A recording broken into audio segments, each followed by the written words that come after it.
Assalamualaikum warahmatullahi wabarakatuh. Bismillahirrahmanirrahim. Tabarakalladzi nazzalal furqana ala 'abdihi liyakuna lil 'alamin nadhira. Allahumma shalli wa sallim ala sayyidina Maulana Muhammad wa ala alihi wa sahbihi wa barik wa sallim asma'in amma ba'du. Al-Mukarram kang kita hormati, Bapak kita semua, orang kita semua, Ki Haji Agus Ali Masyuri, sedanten para habaib, para ulama, para kiai, wabil khusus Dr. Yusri, matta'akum wa atala baqa'akum lil muslimin. Tamu-tamu undangan yang kami hormati, di sini ada Bapak Muhaimin Iskandar, semua adik-adik santri yang saya cintai, yang saya hormati. Ini pertama kali saya pakai serban. Ini insya Allah tidak sampai 1 menit nanti saya copot. Karena untuk gus-gus muda itu ada kaedahnya. Katanya dulu pakai serban setelah bisa baca Wahab. Kalau sekarang enggak, kalau sudah kaji dipanggil abah ya pakai serban. Saya ini santri sarang mulai kecil. Dulu pakai fikih, model usul fikih. Jadi kalau keyakinan Mbah Maimun itu kalau ada santri pakai peci putih itu dimarahin. Katanya beliau, wong desa itu kaji adol Tegal, adol sawah, mbok saingi kedul 5.000. Jadi ngelarani kiai itu, ngelarani wong desa itu dosa katanya. Tapi beberapa kiai pakai peci putih karena sunat. Akhirnya saya sudah haji tapi keterusan pakai peci hitam karena mulai kecil diharamkan terus keterusan gitu. Pakai serban juga gitu, dulu ada kaidahnya katanya boleh pakai ini harus setelah ini terus keterusan nggak pakai. Tapi ini alhamdulillah dikasih sama Gus Ali, ini saya terima. Nah, ini iaro apa tamlik tidak tahu. Teman-teman bahasa Indonesia Jawa bahasa Inggris benar. Jadi bahasa Inggris favorit, understand deh. Jawa mau dia santai-santai mau dia. Ini saya tidak tahu, saya harus istighfar atau harus syukur. Karena kenapa saya berpikir ini kalau butuh istighfar nopo syukur, mergi termasuk yang paling saya hindari itu acara seperti ini. Cuma ada 2% pengecualian, yaitu guru, keluarga, temannya bapak. Ini Gus Ali termasuk masuk kategori temannya bapak. Saya itu berkali-kali diundang acara publik itu tidak pernah mau. Satu, mungkin nggak bakat ya, nggak bakat juga nggak ingin. 2, saya tidak cukup punya kemampuan untuk menjelaskan konstruksi Islam yang utuh hanya dalam waktu 1 jam. Karena keyakinan saya ngaji itu harus khatam, karena saya ini trauma. Kalau ngaji di depan musannaf bilang kama sayati, sebagaimana yang akan datang. Setelah belajar di belakang kama sabako, seperti yang sudah kelewat. Sehingga gara-gara itu saya kalau sinau itu khatam dari min awali hatta akhiri. Karena yang satu di depan kama sayati, setelah di belakang kama sabako apa kama takotan. Yang jelas ilmu yang saya tekuni memang ilmu tafsir. Gus Ali tahu betul tentang bapak saya. Karena mulai kecil saya ini menangi beliau belum tenar-tenar amat, sampai sangat tenar, mungkin sampai langit kayak khawatir. Begini, dulu saya di sarang itu pernah rois takrib, rois fathul mu'in. Tapi yang menjadi saya tambah alim itu gara-gara gejolokan bapak begini. Bisa ono wong imami, saking semangatnya ngapal hal ataka hadisul ghosiyah Jumat itu, karena dia ingin keren ya pakai surat panjang gitu. Terus dia datang ketika takbir langsung baca Bismillahirrahmanirrahim hal ataka hadisul khosyiyah. Makmumnya bilang subhanallah. Karena dia agak pede dengan surat yang panjang diganti kul ya ayyuhal kafirun. Makmumnya masih bilang subhanallah. Sampai berkali-kali diganti surat kulhu, ya makmumnya tetap bilang subhanallah. Karena nggak tahu caranya mengingatkan kalau imam itu tidak baca Fatihah. Karena ada satu cara, yaitu kon ngelingno ngangge napa Subhanallah. Akhirnya wonten makmum sing nekat ora maca Fatihah. Nah, pertanyaan bapak saya, kamu harus berani ijtihad merubah hanya satu pakem mengingatkan imam itu pakai subhanallah. Karena kalau kasus seperti ini nggak cukup diingatkan subhanallah. Niki adik-adik kira-kira batal mboten ngelingno imam muni ora maca Fatihah. Kalau sampean bilang batal berarti nggak ada solusinya. Kalau bilang sah itu beberapa kalimat yang dalam pakem sholat itu napa? Membatalkan. Sampean milih batal apa enggak? Enggak polling saja kayak pemilu. Sampai saya tuh cari-cari, akhirnya ketemu juga di kitab Mizan Kubro diterangkan oleh Imam Malik bahwa kalamul musolli. Musolli itu ngomong, kalau itu manfaat, tapi jangan ditiru loh ya. Dan darurat, ya, dan darurat, maka itu boleh dan tidak membatalkan sholat. Misalnya imam sholat kemudian di bawahnya ada bom atau ada ular kobra. Kalau nggak ada cara ya mau tidak mau harus diingatkan pakai kalimat. Karena kalau subhanallah tok nanti gonta-ganti surat saja. Tahu-tahu mati dipatok ular apa? Kobra. Sehingga dari gejolokan-gejolokan seperti itu akhirnya saya berpikir. Sampai saya nyari kitab-kitab Al-Madzhabul Arba'ah. Karena memang nggak cukup. Terus pertanyaan kedua kata bapak saya, tentang tradisi misalnya orang-orang kampung kalau bikin batu bata itu dari tanah, kemudian kadang makjunun bisirjin, kadang dicampur dengan apa? Sirjin. Enggak usah diterjemah, ini sambil latihan bahasa Arab katanya. Masa pondok internasional enggak bisa bahasa Inggris sama bahasa Arab? Makjun ya. Ternyata mazhab Syafi'iyahnya membolehkan atau nganggap alat tohara itu dua, alma wa turab. Tapi ternyata dalam mazhab Hanafi termasuk alatut tathhir atau alatut tohara itu an-nar, yaitu api. Alasan Abu Hanifah, orang mukmin yang banyak dosanya itu untuk masuk surga itu disucikan dulu di neraka. Artinya an-nar itu al-mutahhirah. Nar itu gunanya mensucikan. Sehingga batu bata karena sudah mengalami proses dibakar, maka berarti suci meskipun makjunun bisirjin. Ya tapi jangan pakai tayamum, pakai apa? Nah, jadi kalau Anda mandi junub atau nggak punya wudhu, kalau nggak ada turab sama apa? Air, ada solusinya, yaitu wudhu pakai nar. Tapi itu jelas haram betul kalau itu, karena nggak mungkin nggak ada turab itu nggak mungkin. Sehingga ini penting, gejolokan-gejolokan para ulama, para guru ini penting. Karena ternyata para nabi itu menjadi pinter, itu ya karena digojlok pangeran. Saya punya sekian contoh di kitab-kitab para wali.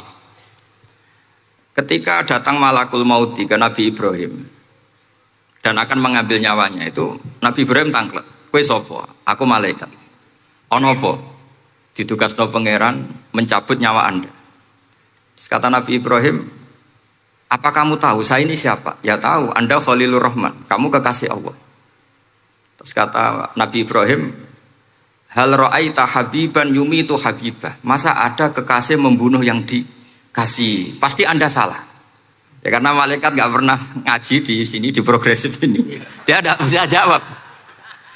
Akhirnya niki kalau pamit, niki kalau sembuh dicekap. Nggih cekap. Bingung, mboten kulino nih bingung niki. Akhirnya malaikatnya matur malih teng pangeran. Ya Allah, kata Nabi Ibrahim logikanya begini, wa hal ra'aita habiban yumitu habibah. Mosok kekasih kok dipateni kekasih. Terus kata Allah gini, ya sudah bilang gini sama Nabi Ibrahim, sama Ibrahim. Wa hal ra'aita habiban yakrahu ayyalqa habibah. Mosok kekasih kok ora siap ketemu sing dikasih. Akhirnya Israel datang lagi. Balik mana? Gini logikanya dibalik sekarang begini gitu. Wahal ra'aita habiban yakrahu ayyalqa habibah. Terus Ibrahim bilang oke ya enggak masalah sudah. Artinya apa? Kita ini diajari satu logika. Logika apa saja? Ini Allah. Sehingga ya memang normalnya hidup tuh cerdas. Kata Ghazali cerdas nyikapi apa? Realitas. Ini penting saya utarakan. Saya punya sekian contoh kecerdasan para nabi. Saya berkali-kali cerita, Nabi yang sezaman itu sebetulnya 3, tapi yang ilmunya level itu hanya 2. Karena ada yang sezaman yaitu Ibrahim dan Lut. Tentu tidak level karena Nabi Lut itu pernah keponakan Nabi siapa? Ibrahim. Kedua Nabi Musa dan Nabi Harun. Tapi ini juga agak level karena Nabi Harun jadinya Nabi itu karena proposal Nabi Musa. Jadi proposal mulai dulu ya ada. Nah, Nabi Musa kita tahu adalah al-sak. Al-sak itu kalau ngendikan itu lesannya agak cedul. Cedul ya. Cedul. Ini nanya jajar ke sana. Jadi kalau nggak bisa tanya ya. Bahasa Arabnya pokoknya al-sak. Cedul ya. Cedul. Karena masyhur ya kita tahu cerita itu Musa yang kecil itu sebeling. Jadi nak digendong Fir'aun itu dijabuti jenggote. Padahal masih kecil. Sesuai Fir'aun curiga dasar Bani Israel. Lama-lama dia memutuskan sepatahnya ya, jadi jelas darah-darah Israel. Kita tahu Fir'aun adalah orang Kipti, orang Mesir. Setelah berkali-kali gitu terus tanya gini sama Asia, ini anak ini sudah bisa mikir, memang dasar Bani Israel, jadi gak suka orang Kipti. Orang bah cilik biasa, gak masalah. Singkatnya itu jites ada jamroh, ada bara api sama apel. Sebetulnya Musa ini sudah tahu mau ngambil apel. Tapi kalau dia ngambil apel dibunuh sama Fir'aun berarti bisa membedakan. Akhirnya sama Jibril diarahkan ngambil apa? Api jamroh tadi. Akhirnya agak ditelan terus menjadi lesannya apa? Cedul. Sampai sepuh jadi nabi tetap begitu. Makanya beliau ngendikan Rabbis shrahli sadri wa yassirli amri wahlul 'uqdatam min lisani yafqahu qawli. Terus proposalnya itu tadi waj'alli waziram min ahli Haruna akhi. Sebagian ayat lebih jelas lagi yaitu wa akhi Harun huwa afsahu minni lisanan fa arsilhu ma'iya rid ayyusaddiqun. Jadi dan saudara saya Harun lebih fasih berbicara daripada saya. Jadi kualitas ilmiahnya bagus Musa tapi jubirnya itu Harun. Kira-kira kayak Mbah Lim dulu. Iya Mbah Lim. Iya. Jadi ini saya jubirnya Gus Ali, saya Harun, ini Musa. Maksudnya kaya karena sudah ada nabi. Singkat cerita, karena Musa itu agak alsak, sehingga Harun ini ya nggak levelnya. Padahal sezaman, sehingga ya nggak pernah bantah-bantahan, nggak pernah adu argumen. Yang benar-benar nabi sezaman dan kemudian sering adu argumen adalah Isa dan Yahya. Kita tahu umurnya ya imbang, kualitas al-mazaya wal wa'il juga imbang. Nabi Isa kita tahu wa yukallimun nasa fil mahdi wa kahla. Mulai kecil bisa ngendikan ya sudah pinter. Nabi Yahya kita tahu ya Yahya khudil kitaba biquwah wa atainaul hukma sabiyya. Jadi sama-sama pinter. Wa hananan min ladunna wa zakah wa kana taqiyya. Itu dua beliau ini menjadi satu manhaj besar dalam Islam. Itu kalau main ke salah satu kampung, itu Nabi Isa tanyanya aneh. Aina syirarun nas? Orang-orang yang jelek-jelek itu di mana? Orang-orang fasik itu rumahnya mana? Kalau Nabi Yahya tanya, aina khiyarun nas? Orang-orang baik itu di mana? Akhirnya dua beliau ini saling berargumentasi. Kenapa kamu tanya aina syirarun nas? Terus Nabi Isa katanya, lah kenapa kamu tanya aina khiyarun nas? Terus kata Nabi Yahya, enak kancanan wong soleh, gak ruwet kan. Kancanan wong soleh itu kan enak, gak dibodoni, gak ruwet. Pemene kancanan wong mati, sering bodoni gitu. Masyhur itu cerita Gus Dur, Gus kenapa sering ziarah? Kancanan wong urip sumpek. Iya. Wong mati gak tau bejo. Wong mati gak tau bejo. Ini teman ziarahnya Bapak. Wong mati gak tau bejo. Ya. Itu ya ini santai-santai saja, relax saja. Karena saya sudah tahu mau ngomong apa. Nanti kalau ingin serius ya ngaji sama saya harus khatam biar enggak jadi korban kama sayati sama kama takotam. Akhirnya Nabi Yahya gantian tanya, kenapa kamu tanya aina syirarun nas? Itu masyhur beliau. Ini dalam kitab Tobaqatul Asfiya karangan Abu Nu'aim al-Asfihani. Riwayat Sufyan bin Uyainah, gurunya Imam Syafi'i. Jawabnya Nabi Isa unik. Anak nabi, saya ini nabi. Biman zilatit tabib. Nabi itu ibarat dokter. Udawil mardo. Di mana-mana dokter itu cari orang sakit. Makanya di NU itu banyak kiai-kiai yang nangani orang-orang fasik. Dakwah nih wong nakal-nakal. Itu ya ada khazanahnya. Asal gak keterusan katut gitu saja. Jadi kalau kamu niru Gusme itu sebenarnya konsepnya satu, asal ada bukti jadi wali dan tidak katut. Kalau enggak ya sudah usah. Enggak usah wae kata Gus Ali sudah. Kalau enggak kelasnya jangan. Sehingga dua beliau itu jadi khazanah besar. Misalnya Anda jadi kiai di daerah-daerah yang Islamnya sudah maju. Mungkin Anda ini hanya mendapat fasilitas dari Islam. Makanya saya sendiri secara pribadi, misalnya kecelok pinter, tah ringking, tah juara musabaqah tilawatil Quran, kadang dari sekian prestasiku untuk umroh mendapat. Karena kita punya prestasi di daerah yang prestis. Sementara teman-teman kita, makanya ini kalau ada santri progresif yang nggak pinter, tak kasih ijazah, tak kasih support. Barokahnya tidak pinter, akhirnya hidup di daerah tertinggal. Barokahnya hidup di daerah tertinggal, Anda muassisul ma'had, Anda muassisul masjid. Sing prestasi hanya mendapat dari negara, yang tertinggal malah memberi kontribusi. Akhirnya apa? Lama-lama ini yang prestasi coro Jawa ngatok tomak. Saya dapat apa? Sementara yang di desa tertinggal, saya bisa memberi apa? Sehingga Allah bikin wong bodoh itu ada rencana besar gitu. Jadi mau orang bodoh itu gak ada orang-orang santri yang hidup di daerah-daerah apa? Tertinggal. Men golek prestasi, golek umroh, sambil sing imami Masjid Haram barang. Terus kapan dakwahnya? Karena yang diburu itu mendapat, bukan Ini bahaya sekali bagi Islam. Sehingga tradisi guru-guru kita, nah santri pinter yo dilem, santri bodoh yo dilem, santri bulet yo dilem, santri setengah bulet ya dilem sekabeh kawulane pangeran. Kok ana hikmahe dhewe-dhewe kata cerita. Tapi ini bukan justifikasi atau melegitimasi kenakalan anak-anak Anda. Ini mau cerita ilmiah. Kemudian ada perdebatan lagi. Dan ini nanti terusannya adalah ulama warasatul anbiya. Sayyid Abdul Al-Haddad itu masyhur. Kalau ada orang sowan ditanya, kiaimu nak mulang tau nangis? Mboten nate. Lereni ngaji mbek wong ngono iku. Atine atos ya. Tapi Abdul Hasan Asyadzili kalau ada orang tamu tanya, kiaimu nak mulang tau guyu? Mboten nate. Lereni wong ra iso syukur gitu. Jadi ini dua kutub besar. Siapa yang enggak tahu kewalian Abdul Hasan Asyadzili? Siapa yang enggak tahu kewalian Sayyid Abdul Al-Haddad? Nah, ini kalau Gus Ali sudah dua-duanya guyu ya sering, nangis ya sering. Ini sudah makomen, ini sudah. Majma'ul Bahrain kalau dalam ilmu tasawuf.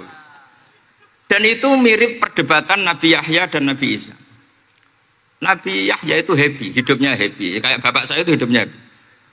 Zaman miskin saja gak pernah susah. Bapak saya itu khasnya gak pernah susah. Mau meninggal saja masih guyon sama saya. Mau kapundhut itu seguyon kalian. Dia senang, ya happy saja. Jadi mirip cerita Jalaluddin Ar-Rumi. Beliau mau kapundhut, muridnya nangis semua, marah-marah dia. Kamu murid-murid yang bodoh. Saya ini mau ketemu kasih kamu tangisi. Ayo joget semua. Makanya kalau ada orang mati kok ceria itu karena madzhab Jalaluddin apa? Ar-Rumi. Masyhur itu. Ini malam pengantin saya. Kenapa kamu nangis?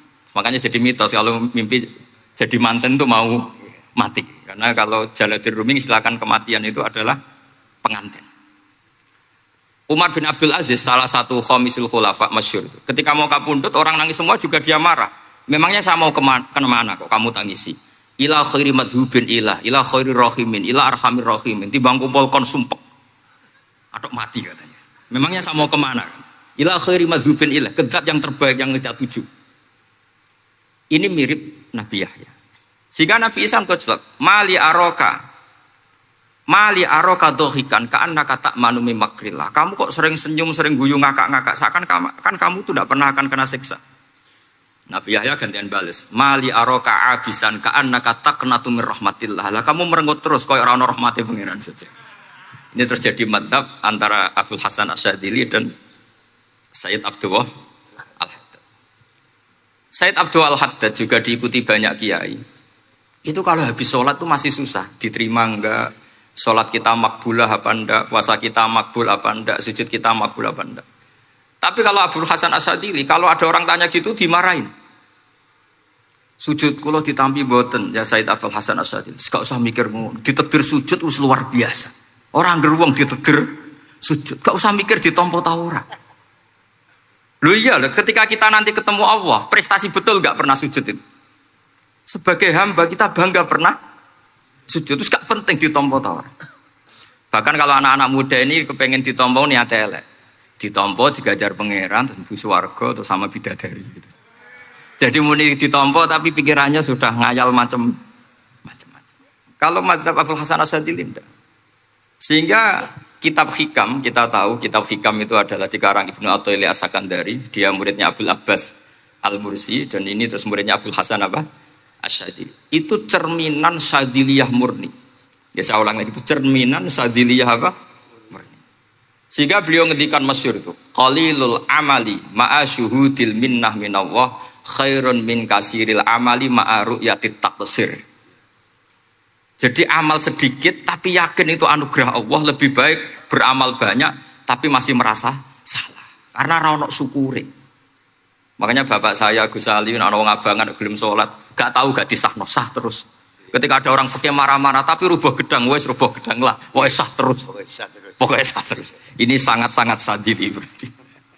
Ini penting saya utarakan supaya khazanah kita itu tidak pernah habis. Karena al ulama warasatul anbiya. Nabi tidak ada warosati, tapi warasatul anbiya. Sehingga semua watak para nabi sebelum Rasulullah Shallallahu Alaihi Wasallam itu semua tercermin pada umatnya Rasulullah Shallallahu Alaihi Wasallam. Cerita paling terkenal tentu Asra Badrin. Tawanan-tawanan perang Badarin mau diapakan? Rasulullah istasyara Abu Bakrin. Terus kata Abu Bakar, itu keluargamu ya Rasulullah. Hum ashiratuka, hum aqaribuka. Ya maafkan saja. Terus ditanya Umar, menurut kamu gimana Umar? Itu kan orang-orang yang ngusir engkau ya Rasulullah. Yang dulu ingin membunuh engkau, sekarang ketangkap ya bunuh, kok repot. Apa kata Rasulullah? Masaluka ya Abu Bakrin kamasali Ibrahim. Isqala faman tabi'ani fa innahu minni wa man asani fa innaka ghafurur rahim.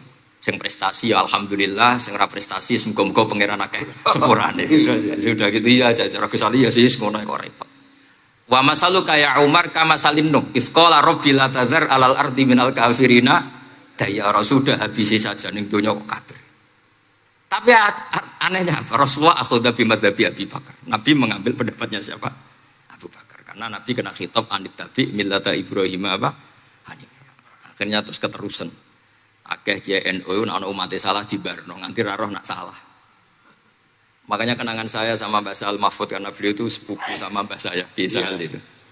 Kata Mbak Sal gini, "Hak umpama pantes," kata beliau ini, "umpama pantes pondok-pondok itu tak sertifikat." Kenapa, Mbah? Ya akeh kiai gondrong muridnya kalau gondrong kabeh terus kadang rapati sholat jari diulang kali jogo. Engkau neng kali-kali golek Nabi Khidir gak tahu ngaji. Lah ngono iku nak ditakoki afiliasine kok NU gitu. Mau disertifikat, dadi distandarkan. Pokoknya anggar gak ono takribe ya ora NU gitu. Karena nanti kalau gak disertifikat ini terus khayal-khayal macam-macam ini rata-rata kan afiliasinya juga ngeklaim NU. Padahal ya itu tadi. Jadi diulang kali jogo langsung diulang macam-macam. Ini penting saya utarakan karena standarisasi ini penting. Caranya gimana? Kita harus sebanyak mungkin baca khazanah Islam. Makanya Imam Ghazali, kayak apa pinternya Imam Ghazali? Beliau di akhir kitab Ihya ngendikan wa alaika bimudawamati mutalaati kitab khilyatil auliya wa tabaqatil asfiya. Sehingga kita akan punya khazanah yang luar biasa. Saya punya banyak tentang kearifan ya para ulama-ulama dulu. Di antaranya dulu saya sering diceritain bapak tapi gak paham, tapi setelah saya ngaji lama-lama paham. Beliau pernah didawi Badullah gini, Nur dhisik ana wong salat 2 rakaat, terus syukur akhirnya salat lagi sampai 4 rakaat. Saking syukurnya salat lagi sampai 6 rakaat. Seterusnya sampai 1000 salat. Kita tahu itu Sayyid Ali Zainal Abidin. Jadi dia menambahkan sholat itu karena iskon lillah, wa syauqon lillah, mahabbatan lillah. Bukan kayak kita, karena ingin sholat 1000 rakaat, dibagi sekian menit, terus kenanya 2 jam. Jadi kayak kita terawih, 20 menit, 20 rakaat, dibagi sekian, kenanya 7 menit. Pentingnya apa? Meskipun kita tidak akan mengalami seperti itu, tapi kita menjadi tahu ketika Rasulullah SAW menghentikan, wa qurratu aini fis sholat. Bahkan Nabi kalau banyak masalah, itu Nabi ya mutaroddidan di dalamnya. Setelah mutaroddidan agak panik, Nabi tanya gini sama Aisyah, Aina Bilal, Aina Bilal. Bilal kemana, Bilal kemana. Setelah Bilal notok, tok tok tok tok. Ya Rasulullah as-sholat. Arifna ya Bilal, arifna ya Bilal. Saya kasih istirahat ya Bilal, saya kasih istirahat. Karena roh dunya, roh politik, roh kebudayaan, roh dulur bulet kabeh. Sing ra bulet mok sitok hubungan ambek Allah Subhanahu wa taala. Maka disebut as-sholat rohatul mukmin. Apa yang terjadi? Ashabu Rasulillah ketika Sayyidina Umar ditusuk oleh Abu Lulu al-Majusi. Tentu pakai kira-kira ya panah yang kayak pancing. Jadi kalau sudah dimasukkan kadu cabut itu sakitnya minta ampun. Apa kata Umar? Nanti cabut ketika saya sholat. Karena sekali sholat dan setelah itu dicabut enggak terasa. Ya, kalau sholat kita ada nyamuk ya sudah. Ini penting saya ceritakan sampai ada wali ditawarin Allah, silahkan masuk surga, tanya ya Allah di surga ada sholat enggak? Kalau tidak ada sholat enggak lah katanya. Karena dia enggak bisa membayangkan nikmat tanpa sholat. Sehingga penting sekali kekaguman-kekaguman ini.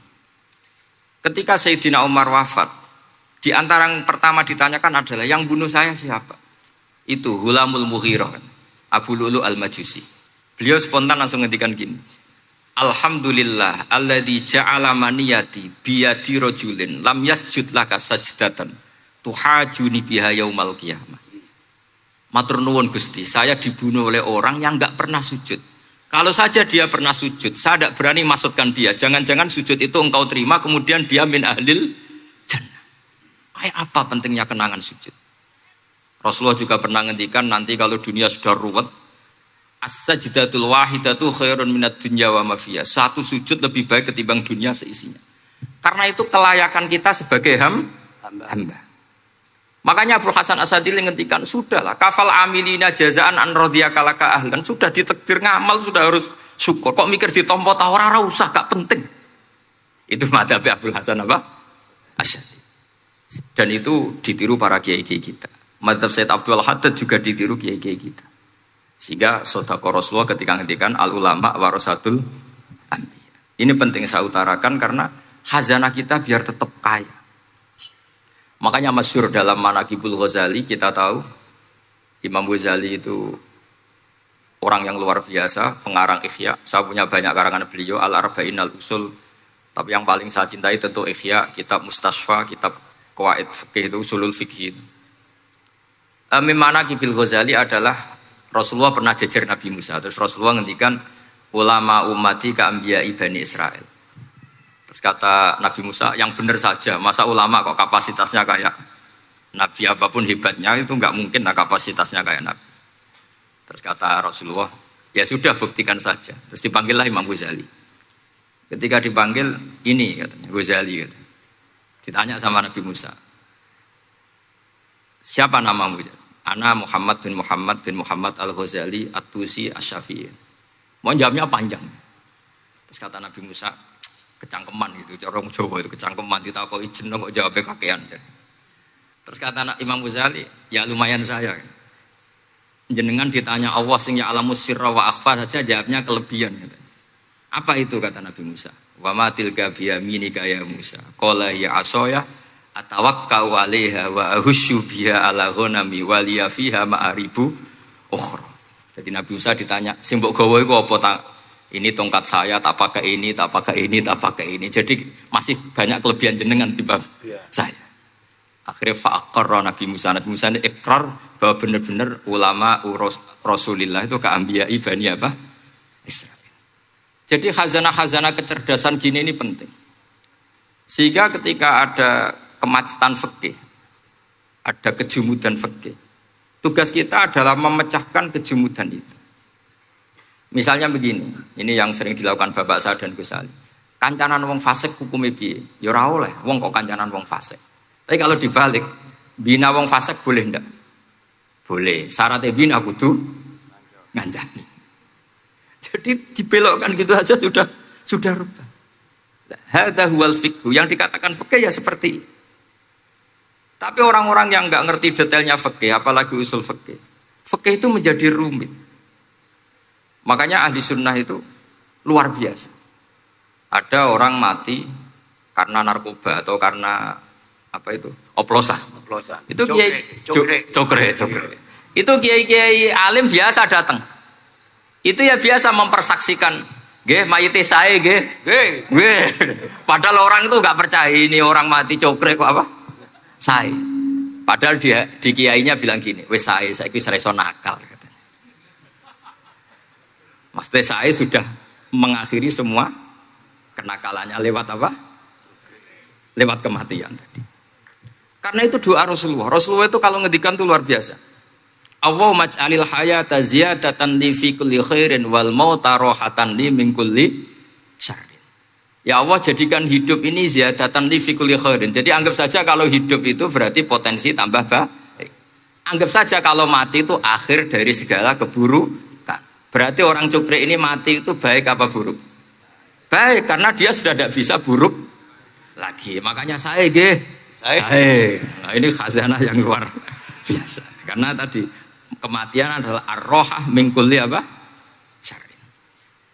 Nah, ini sesi kedua, mungkin ini tinggal seperempat jam atau setengah jam. Saya ini karena biasa ngomong lama. Saya mau menerangkan kalimat tauhid. Ini penting sekali. Kalimat tauhid itu kata Ibnu Qayyim Al-Jauziyah dalam kitab Zadul Ma'ad. Ini kitab kesayangan Sayyid Abdul Al-Haddad. Sampai beliau ngendikan, ya letani minha iddata nusakhin li uhdiyaha ila tullab. Semoga saya punya naskah banyak yang mau saya hadiahkan ke santri-santri. Saking pentingnya kitab apa Zadul Qayyim. Itu beliau mengartikan la ilaha illallah itu luar biasa. Kalimat ini adalah kalimat super. Allah bikin surga juga demi kalimat ini. Siapa yang menerima kalimat ini maka masuk surga. Yang menolak kalimat ini maka dimasukkan neraka. Kita tahu neraka itu kalau ada batu dicemplung itu sampai ke bawah itu nunggu 70 tahun. Kayak apa kedalamannya? Bego siapa saja tidak akan bisa itu bikin apa? Neraka. Karena kalau batu dijatuhkan nunggu 70 tahun itu sampai kok riha. Itu dibikin juga untuk orang yang menolak la ilaha illallah. Kemudian karena manusia butuh latihan, dibikinlah langit dan bumi supaya didiami manusia untuk menerima konsep la ilaha illallah. Karena manusia butuh pelatih, diutuslah para rasul untuk melatih la ilaha illallah. Dan kalimat ini andaikan ada orang kafir 70 tahun, kemudian dia melafadzkan la ilaha illallah Muhammadur Rasulullah, maka semua kekafirannya dihilang dia. Maka santri-santri yang aswaja ini harus yakin, ia adalah kalimatun dakhala bihal kafiru al-islam. Ini kalimat yang orang kafir 70 tahun saja menjadi muslim. Tapi sekarang banyak gerakan dengan kalimat yang sama malah orang Islam menjadi kafir. Itu kira-kira kelompok aneh napa mboten? Hanya karena la ilaha illallah banyak kelipatok dihukumi kafir. Gara-gara la ilaha illallah bipitung dino diarani kafir. Wong kalimat ini sing kafir wae dadi mukmin, sekarang dengan kalimat yang sama yang mukmin jadi kafir. Ini apa-apaan? Kira-kira gitu. Cara madzhab ini apa-apaan? Ini penting saya utarakan. Jadi kepastian tauhid. Ngendikane pangeran kul lil ladzina kafaru iyantahu yufar lahum ma qad. Makanya Abul Hasan As-Sadili ketika nafsirkan fa'lam annahu la ilaha illallah wastaghfir li dzambika walil mu'minina wal itu ai bihadhil kalimah kata beliau. Kamu harus camkan bahwa la ilaha illallah. Dan setelah itu kamu baru sah istighfar untuk kamu sendiri maupun untuk orang mukmin siapapun, mukmin mukminah. Kita tahu andaikan kita punya keluarga kafirah atau murtadah sah enggak diistighfari? Enggak sah. Tapi sefasik apapun asal dia min ahli tauhid maka sah diistighfari karena fa'lam annahu la ilaha illallah wastaghfir lidzambika walil mu'minin. Jadi sahnya mengistighfarkan orang lain hanya dengan satu syarat yaitu dia min ahli la ilaha illallah Muhammadur Rasulullah. Sehingga dalam cerita-cerita kewalian, dan ini saya percaya cerita ini karena saya pernah menemukan di Musnad Ahmad, saya menemukan di Ithaf syaratnya Ihya, juga di kitabnya Said Muhammad Abu Abdul Farad itu. Dulu itu ada wali yang tukang bikin Istanbul itu. Pernah dengar tuh Istanbul itu yang Quran kecil itu. Kalau sekarang kan dibikin masif, mau 5.000-an. Ya. Kalau dulu masih asli. Itu Kiai Sarbini itu kayak Mbah Khalil Bangkalan. Jadi karena dia orang penting itu, nak diundang orang itu, ya engkau nak ditakoki pangeran muni rombongan. Jadi kayak Mbah Khalil juga Mesir gitu. Terus ditinggal lagi. Engkau nak takoki pangeran muni ngenteni Mbah Khalil, ngenteni rombongan. Ya sudah gitu dong. Tapi karena beliau terkenal wali ya. Singkat cerita kalau Sohibul Bait ini nggak terima karena pas 7 hari sampai di sebelah sapi apa-apa ternyata dia tahlilnya sebentar.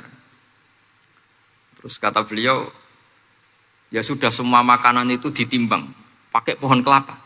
Yang satu kosongin katanya. Kifatul mizan yang satu atau kafatain mizan yang satu dikosongin. Beliau datang yang bikin Istanbul tadi. Bilang bis itu sudah jam 4 kan. Sudah tinggi bismillahnya.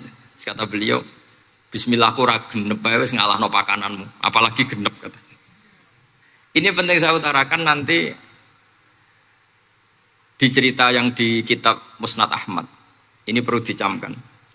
Saya hafalkan hadis itu. Inna wa ta'ala istakhlasa rajulan min ummati ala ru'usil khalaik. Setelah dipertontonkan, fayan syuru alaihi tis'an wa tis'ina sijillan. Kullu sijillin minha maddul basar. Jadi ketika dipertontonkan itu ada satu box. Yang satu boxnya itu sudah sepanjang mata melihat. Sudah satu boxnya saja itu mislu maddil basar, sepandang mata melihat. Apalagi di 99. Terus Allah itu fair. Allah tanya, afalaka uzurun, apa kamu melakukan kesalahan banyak ini punya alasan? Enggak katanya. Adzolamat kata badi al-hafidun, apa memang malaikat itu sentimen sehingga salah kamu tok yang ditulis, kalau kamu enggak salah enggak ditulis? Enggak ya Allah. Terus kata Allah, bala innalaka inti hasanah, kamu masih punya satu kebaikan. Ketika Allah bilang kamu punya satu kebaikan, apa kata lelaki tadi? Nah, gunanya apa ya Allah satu kebaikan dibanding kesalahan yang sebanyak itu?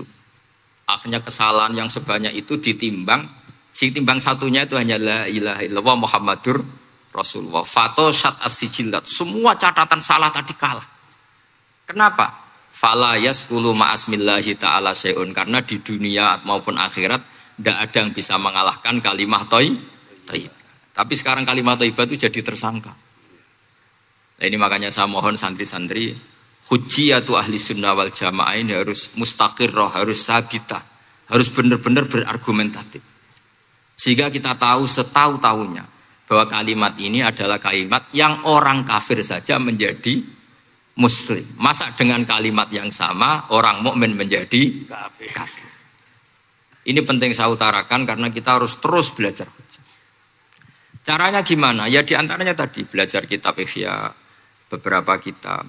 Sehingga khilaf-khilaf fikhiyah, meskipun kita tidak bidangnya misalnya, itu tetap punya kualitas yang luar biasa. Saya sampai sekarang menerima sorogan kitab Mahalli. Itu di situ ada perdebatan unik. Boleh enggak misalnya jenazah itu diletakkan di belakangnya yang sholat? Kata kaul awal enggak boleh. Di mana-mana jenazah itu ya di depannya orang apa? Sholat. Tapi kata kaul sani, ya boleh saja jenazah itu tidak imam katanya. Iya. Sehingga pentingnya kaul sani adalah kalau Anda di Arab Saudi, itu jenazah-jenazah tetap di kamar mayat. Kemudian yang sholat ya di depan jenazah. Karena kalau dipaksakan di depan berarti jenazahnya di dekat apa? Ka'bah. Kayak apa kreditnya Mekah. Nah, meskipun kita tidak melakukan itu karena nanti dianggap aliran apa? Sesat. Ada jenazah kok di belakang kita sholat apa? Di depan. Tapi ini ilmu harus kita dengar. Begitu juga khilafnya kaul qadim dan kaul jadid. Menurut kaul jadid, yang namanya sujud itu harus 7 anggota. Karena kata Rasulullah SAW, umirtu an asjuda ala sab'ati a'zumin al-jabhah wal yaden wal rubbaten wal kodamen. Berarti al-jabhah 1, yaden 2, kodamen rubbaten 2, kodamen 2. Sehingga kalau kiai-kiai fanatik fikih, nak anak-anak sujud ngongkrong dipetel-petel no. Mergo supaya 7 apa? Anggota.